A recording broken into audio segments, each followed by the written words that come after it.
আসসালামু আলাইকুম সুপ্রিয় শিক্ষার্থী বন্ধুরা, আমি নিয়ে এসেছি নবম দশম শ্রেণীর বাংলা দ্বিতীয় পত্রের পর্ব 1 হচ্ছে পরিচ্ছেদ নম্বর 1। চলো আমরা পড়াশোনা শুরু করি। চলো শিখে নিই ভাষা কী জিনিস। বুঝেছি, চলো আমরা শিখে আসি। তো ভাষা শিখতে হলে ভাষা তো ধাপে ধাপে আসে। কিভাবে? প্রথমে আমাদেরকে ধ্বনি সম্পর্কে জানতে হবে। ধ্বনি কোথা থেকে সৃষ্টি হয়? গলনালী, মুখ বিবর, কণ্ঠ, জিভ, তালু, দাঁত, নাক প্রভৃতি। এই যে ধ্বনি সৃষ্টি হয়, এই অংশগুলো থেকে এই একাধিক ধ্বনি মিলিত হয়ে একটি শব্দ গঠন হয়। কি গঠন হয়? শব্দ। ঠিক একই রূপে একাধিক শব্দের মাধ্যমে বাক্য গঠন হয়।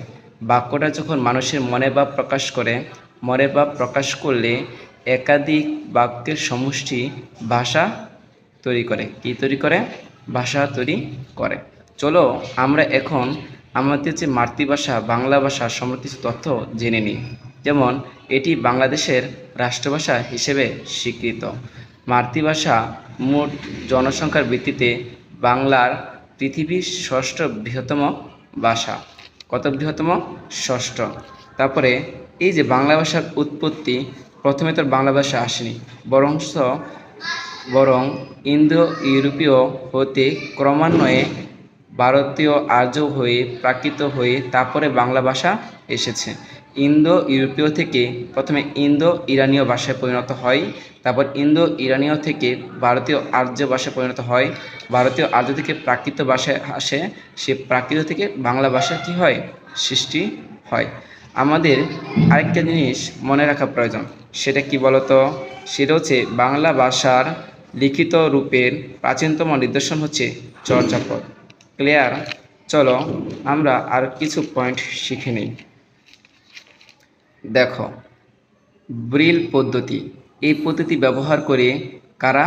এই পদ্ধতি ব্যবহার করে যারা দৃষ্টি শক্তিহীন তারা।